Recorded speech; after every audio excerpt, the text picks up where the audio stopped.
Paul, 2 games in, are you seeing a response from the side since your arrival?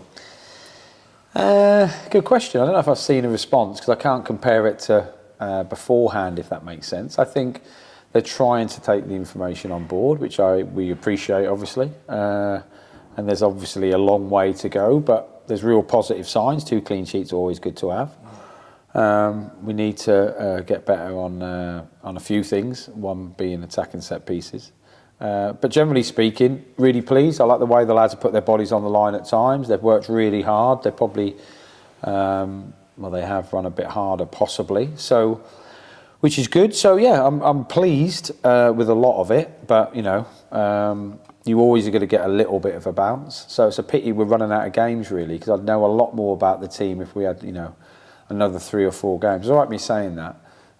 If you'd have offered me the job 3 or 4 games before, I was thinking, 4 games is all right, isn't it? And now all of a sudden I'm in the building, I'm thinking I don't really want the season to end quite yet. And it feels like every day is chaotic because we're trying to get so much in so little time. So, but I am really pleased with the group. Some players who I didn't know before I came in the building have sort of won me over. And that's what's impressed me the most. And whoever put the group together, massive respect for that. As people, they're really good. They've been pretty chatty in team meetings and that. So as a group of men to work with, they're really good. And although there was the threat of relegation, it was just there, but it wasn't a huge one. But it was a mathematical possibility. Yeah. So until that's done and dusted, which it now is, there's always that. What I'm trying to say. Pleased that's done. I am 100% pleased. Like I'll always tell you the truth.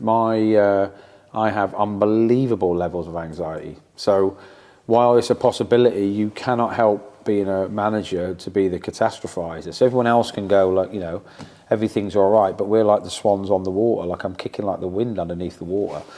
So no, there was always that thought of, wow, if we get beat by Crewe today and Carlisle win again, that's 4 wins in 4. I know how habits happen. I know how winning becomes a habit and losing becomes a habit, and all of a sudden we then tense up a bit because we're then all of a sudden looking over our shoulders, and then Carlisle feel invincible.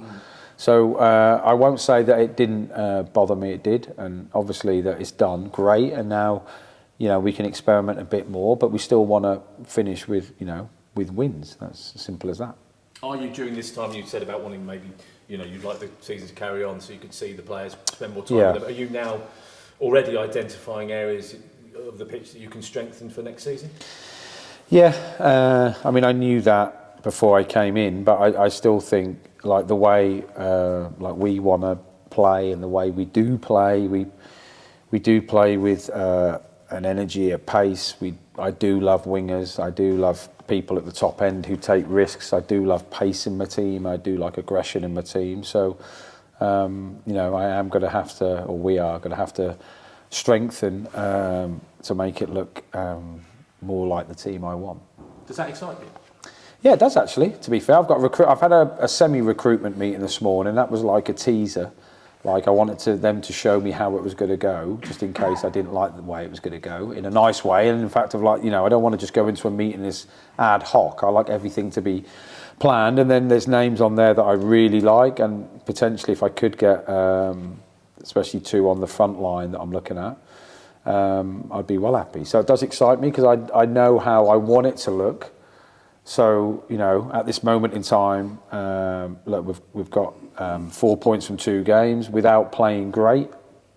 That's the truth. I'm not going to sit here and say we were amazing, but we defended well. And away from home in winter football, if you can nick a 1-0, I'd take that all day long. But I just think that there will be a lot more to this team come next year, and that does excite me. If you can get 4 points from 2 games without playing well, then what can you get when you get the people in you want to help, which we've already got in the building? Do you know what I mean? We've got a good foundation in the building, but it does need some help. Dean Lewington. I've interviewed Dean so many times I can't even remember, all the way back to when he seemed like a child. In all honesty, early 70s. What he's achieved is phenomenal. It's never going to be done again in our lifetimes, I don't think. It's quite phenomenal. Just to sum up, your thoughts on Dean Lewington as he approaches the end of his time here at Stadium MK. Yeah, it's really nice to speak about people like this, it's a bit like, it sounds awful. It's not like a funeral. You know, when you go to a funeral, and everyone goes, "Oh, what a guy he was," but he never got to hear everyone saying great things about him. So with Dean, obviously, he's got an opportunity to play a part at the weekend and say goodbye to all the fans that I know really love him. It's unique that every team photo has got him on.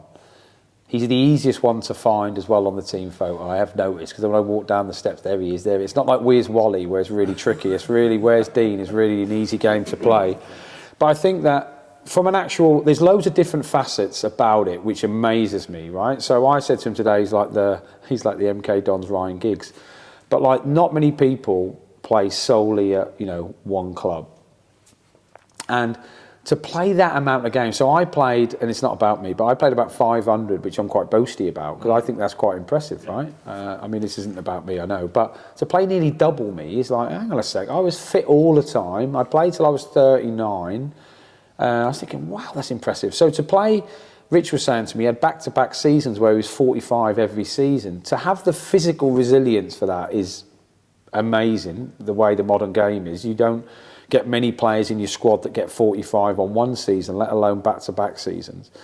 To play in all the leagues and to always keep the number 3 shirt, because there's always going to be a manager that comes in and thinks, right, he's done okay, but I need to get better. There will be. So there'll be someone who tries to sign Roberto Carlos and think, I'll give him the number 3. No one ever took the number 3 off him. No one's ever really, apart from possibly this season where he hasn't played as much as he would like, has really disturbed his run in the team. So physically to do that is unbelievable. So he will definitely, when he passes away, be in a vinegar jar somewhere. It's like a freak of nature. But mentally, I think that's the biggest thing for me. To mentally keep going, to play that many games when obviously his body's going to be in pain in bits. But to, you know, have defeats and to pick himself up and to come in and train and be the best version of himself. Like, I've seen him in team meetings and I've seen him out on the training pitch talking to the younger lads and telling them where they should be. Like, his appetite for the game, I know it's in his DNA, but is impressive, and that's possibly why he's played so many games. The other thing, which is amazing, and I know most people have said this about him, I think, a couple of things. He is so humble, like ridiculously humble, which is a really impressive trait. So I really like that about him, and I like the fact that, like, he hasn't lost an appetite for the game. So he was in my office this morning asking me about the centre halves, about how we played it, because he watched the game and wanted to know about it. And I think at 39, I know he's coming to a different part of his career, but he's still impressive. Like, that should be a 21-year-old knocking on my door going, look, Gaffer, I know I didn't play Saturday, but you know how you rotated your centre halves. If the ball was there, would that work? You know what I mean? So he still has a real appetite for the game, which I think is, and I can say this in the nicest possible sense. If he was my son, I'd be really proud of him as a player, but as a human being, he is the perfect person you want in the dressing room. He'll be a massive miss to the team, and I know how much the players think of him. And over the next few days, rightfully so, he'll get loads of plaudits. The other thing is, my brain's just come back to the other bit I wanted to say. In all the times I played against him or managed against him, I always said, get it on him. His legs are gone. And I feel like I've been saying that for like 10 years, and his legs never went. And if it looked like they were going to go, he just fell on the ball and cheated. So, in fairness, I say all these lovely things about him, but don't forget that element of a winner, the dirty part of him. The amount of free kicks he won, the amount of referee meetings we'd have, and we'd show videos of him flying himself on the ball. Disgusting human. So I take it all back. No, he's amazing, and hopefully, I presume like his family will be coming here Saturday, and although he won't admit it at the moment, I think he'll be a really emotional guy. Like, I knew when I was playing my last game that I ran off the pitch, went up the tunnel, locked myself in the toilet and cried like a baby. I was heartbroken. And I'm not saying if he does well tomorrow, if I play him in any way, he does well, then he's got a chance, away at Swindon. If you play him, got to wait. Got to wait. I can't tell you, can I? I can't tell you. But fundamentally, we still want to sign the season off with a win. We want the fans to think that we're going in the right direction. I want the fans to come back next year. We want to sign off with a really good performance. My last question for me, and Yeah. we've talked about this a little bit, about what you've come into and the kind of atmosphere and the feeling, and it's starting to improve. You can feel it when you walk through the door, and I think the fans are feeling it as well. And a real opportunity to kind of just finish the season with a victory at home. That was really, I mean, that's exactly what you want, obviously. Yeah, of course, yeah. But I don't know, that you just want to go into the summer from Stadium MK positively. Yeah, of course. And if it's about a positive performance. So all we can try and do is drive performances. All we can do is try and put the lads that we have in the building out on the pitch in their best light to win a game of football. And everyone goes onto the pitch wanting to do their best. So, and I know I mean, in fairness, I haven't noticed any. I mean, I know I'm lucky because I've come in on not a white horse, but you know, I mean, when you come in as a new manager, everyone's quite pleased to see you. But the atmosphere seems great. Like my missus left saying there's well loud. The person who brought the drum had a right go. He must have arms, or she must have arms like buffaloes. So we want to finish on a high. We want to finish, but I also want to finish giving the fan base a real optimism that we've been brought in here to, you know, have a right go next year. And if I didn't think we could, or we didn't have the potential to sign the players to do it, then, you know, I wouldn't have come. It's 120 miles from home. It's not an easy place for me to work at, if you know what I mean.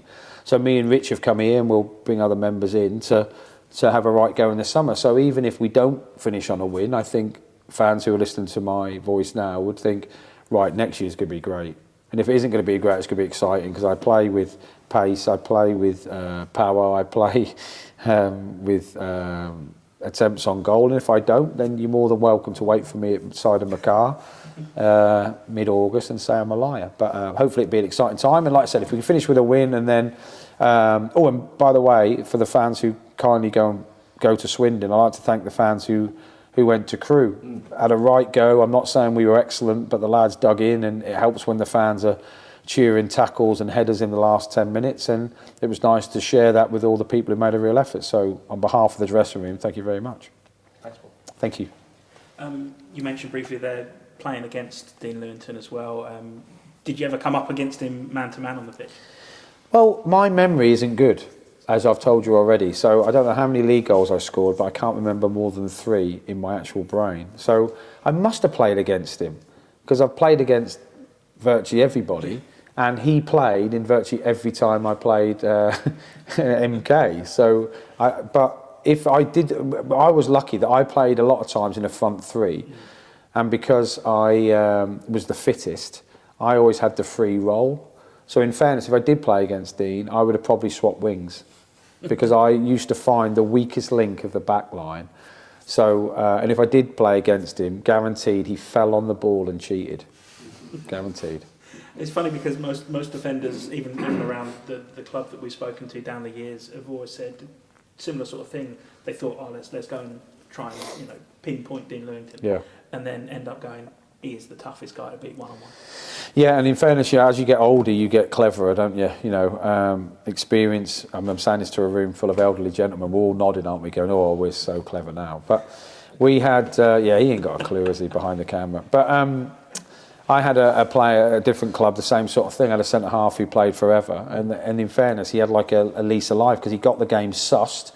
He knew where to put his body on the line. He knew when he lost it, he had to nick a foul. He knew all the other little cunning little traits that are uncoachable. So as you get older, you just maybe get a little bit slower, but it's made up with intelligence. And like Louis definitely gets the game. There's no disputing that, and his football intelligence is right up there, and hence why he's been able to play at such a level for so long. And I think it's weird with professional football. People turn up and at times think, oh, he doesn't look that good.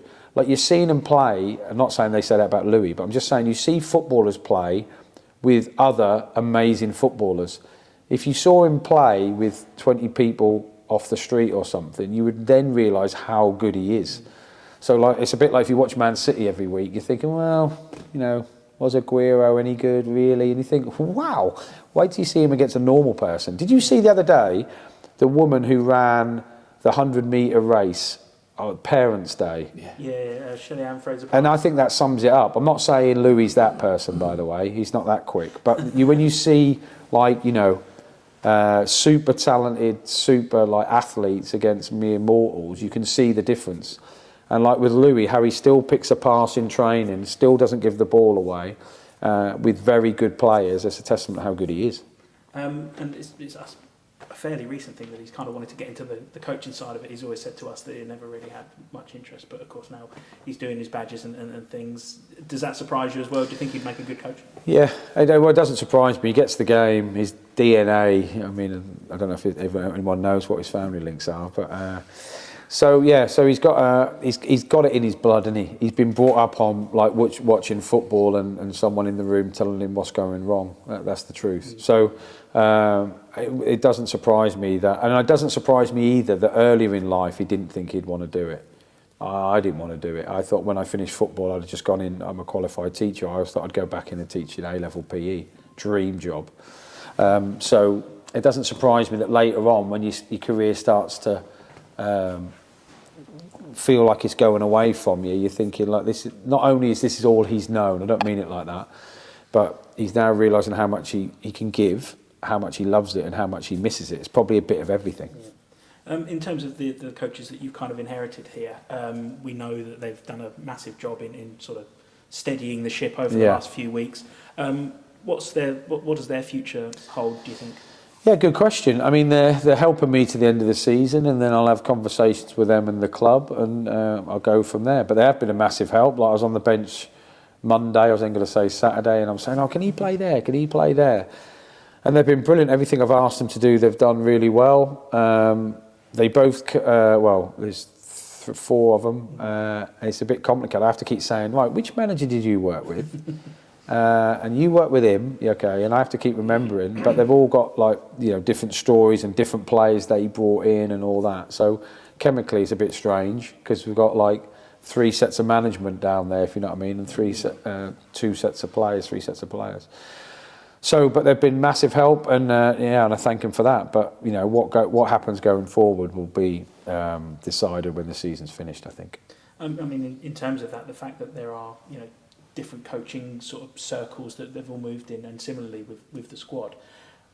For me, I feel like that's kind of been the story throughout the course of the season. It's trying to mesh all of these ideals and recruitment policies all together. Do you think when you get your hands on the recruitment element in the summer, it's going to come out at the other end as like one complete unit? Or is that the idea? Yeah, I mean, that is utopia. That is our intention. You do very well to be able to come out of one window and have it that clean. I do think that, I've been really honest. Like if you ask a player, they probably don't know I've been really honest, but I have. So every manager says they tell the truth. 90% don't. So I've definitely said to the dressing room that, look, this is how we work. This is what I expect. These are our non-negotiables. These are the ones that, these are our fundamentals. So today I showed him again in fundamentals. Today I showed him again on our percentages, first contacts, on defending free kicks, attacking corners, everything. So, look, these are the players that do well. So, for example, our attacking free kicks, I think we got first contacts at 33%. Like my bare minimum is 75%. So, look, that isn't good enough. So, I'm trying to be as honest as I can to say, look, I'm asking you to do this. If you can't do this the way I want to see football being played, then that's what the summer's for, really. And I'm doing it in a way not to come across as a belter, but in a way of, look, do you know what? Everyone who's at this football club is a brilliant footballer. Some suit the way I play, obviously, and some won't. In the same way, when I leave, the next manager's the same thing. That always happens. However, there's always grey ones where actually they haven't been playing that way, but they can. So I'm trying to put it in a way that, and I've said it to the players loads of times, like, you can get your agent to ring me, you can knock on my door any time. If this isn't for you and you don't think it's for you, don't waste a day of your career listening to me. Go and play somewhere else. So I haven't got any, I haven't got anyone down there like handcuffed to the football club. They're not. I'm trying to say to everyone as candid as I can, this is how it'll look when it will come back. This is how we're going to try and play. These are what I expect you to be as a person, These are the standards I expect you to adhere to in and out of the football club. And if you do that, you'll have an amazing season. If it isn't for you, which it isn't for everybody, then I'll help you as best I can to get you out. But in the meantime, you need to respect the club and work hard, and then you can speak to me again in, 9 days, 10 days, or whatever. It's funny, isn't it? Because those sorts of conversations, certainly from the outside, can seem very impersonal, like if you're trying to move a player on. But I mean, they all know the industry. They all know how it works. Yeah, and in fairness, like football's good like that and brutal like that. So if I worked in an office and there's 5 of us and we all make a cup of tea every single day of the week, but one person drinks it and then when it's his turn he never wants to make it, I don't really want to work with him. That's the honest truth. That guy as well. Yeah, you've all got it. That's why we have HR departments now. It's a bit mayhem, isn't it? Whereas in football, if there isn't a chemical fix, you're in trouble. You have to have everybody, and if you do get a team of lads who all pull in the same direction, as close as you can get to have a similar moral compass and similar values, it's a powerful storm. But it only takes 1 or 2, and then misery finds a friend, and there's 3 or 4, and then all of a sudden you've got this speedboat but with an anchor. You don't want that. So it is brutal. I do agree. But in fairness, if that was me, and I always wanted my managers to be honest, look, Paul, you've done great this season. However, going forward, I'm not going to play you. Look, thanks for telling me now, because that means I can find myself a club next season and I can go and play my career somewhere else. Like at best, Louis, I know we spoke about, he's had like 20 seasons or whatever. Most are between like 6 and 12 if they're lucky. They can't afford to waste one, and I wouldn't want them to either. And I don't want people here who don't want to be here. But I'm not saying that is the case. It isn't. But they also have to, fit my model really. And as it stands, like everyone's got a clean piece of paper. I've seen them play twice. I've got 2 more opportunities before I, really come to a conclusion. On to Grimsby then. A team in a way like Crewe, they're fighting at the other end of the table to what Dons are, but I mean they're very much in that playoff fight. They're clinging on to it rather than Crewe were sort of playing for their chances. Yeah, and I know Dave Artell really well. He was a player with me in the glory days. And yeah, I think on their day, it's a bit like anyone in any league, though. In fairness, but they have been playing 5-3-2. They're really good at pressing. They get the ball back really quickly. However, like every other team, really, that they are open to opportunities at their own goal. And if teams want to come here and take us on, then great. I don't mean it in a big time way. I don't want teams to come in here and sit behind the ball. I'd rather exciting football end to end. That's what I think people pay to watch. So I expect them to come here to try and win. And if you go off form or league position, then they possibly go into it the favourites. But I never see my teams as being underdogs. So I look forward to it. No worries. Paul, a week is a long time in politics, and I suspect it's a long time in football as well sometimes. You seem a little bit more relaxed than when I first met you last week. Have you enjoyed this week? Was I on edge last week? It was a big day, wasn't it? Well, it was a lot of chatting. There was a lot of chatting last week. Yeah, no, I'm pretty relaxed. I've been up since 4 o'clock, so that's probably why I'm more relaxed. I'm a bit tired, but it's just a whirlwind. Unless you've, like, I'm not trying to be that guy saying about walking in my shoes, but if there was a GoPro on my shoulder for a few days, you'd be thinking, wow, you're involved in that and that and that, and then I'm trying to give as much of myself as I can to the members of staff and the players, but there's like, I don't know, was there 35, 40 people? So it is a bit exhausting. I don't want someone to think, oh, the manager hasn't even spoke to me yet. So that's probably why I'm more relaxed, because I'm beaten. I'm not what I was. In my 40s, I had everything, and in my 50s, and I'm losing it. But kindly, the club sorted me a coffee machine out today, so that's going to keep salt in the old pepper pot, so to speak. So that's good news. But it does feel like I've been here for ages, mainly because I've been listening to Barks' stories for years. So honestly, he's so dull. So I do feel like I know the place, and obviously the process of coming here was a couple of weeks, so I sort of feel like I've been working for 3 weeks, truth be told, 3 or 4 weeks, and it helps the fact that we've, aforementioned about the fact that, we don't have to win. So that is a massive weight off. I don't think I've ever had a season before where I go into the last games where it's not a relegation or a promotion push. I've never. So like my missus was going, oh, this will be nice games. I don't say that. Like it's going to be like we're playing kick-ups on the halfway line. So yes, I am probably a little bit more relaxed. I have settled into it a little bit more, and there's starting to become, like today I think was only our 3rd training day, which is obscene considering we played twice. But but it does feel like there's a bit more routine. Even like speaking to you lot today, there is a bit more like this is a bit more normal now. Whereas the first day is a bit like live from Vegas, Paul Warne. Do you know what I mean? It's a bit too much. You sort of settle into what you're actually doing, as opposed to a media frenzy, I suppose. You explained last week you'd had a little break, obviously, before you came here. Yeah. Watched a bit of telly, home with the dog. Yeah, loved him. Still love him. Will you? Are you going to have a holiday now in this break, or are you planning on working? I mean, my political answer was like, I'm just full guns, work. I will definitely have a holiday. I will try and get as many holidays in as I can, truth be told. I'm a holiday freak. I love them. So I'll be travelling around Spain on the train with my wife for a bit. I'll take my kids away, got a golfing holiday with my friends. But the difference is between being a manager and a player, so to speak, is that I reckon on family holidays I must be on the phone for like 2 hours a day. So although I'm on holiday, I'm just in a different venue. The good old days where you just had to take a phone card away with you and queue up to phone home. Now you've got a mobile, you're just contactable all the time. So what will end up happening is I'll probably work, when I say work as in the term work, in the stadium for a week or two after it ends. So I'm like here.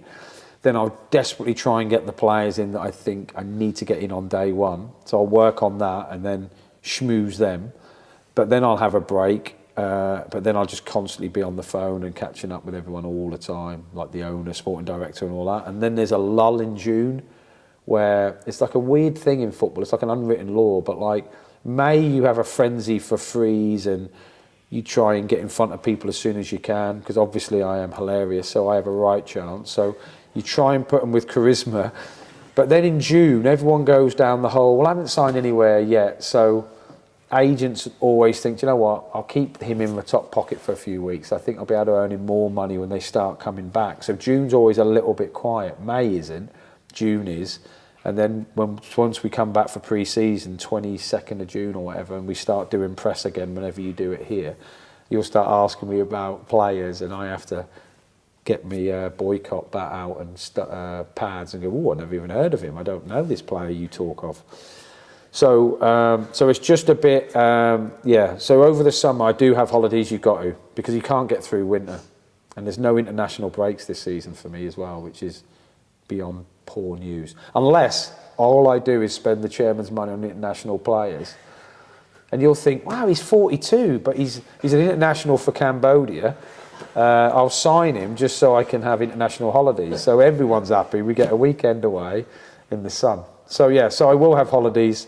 I thoroughly enjoy my summer, although my missus does give it the old tap of the watch every now and again when I've overdone my working allocation.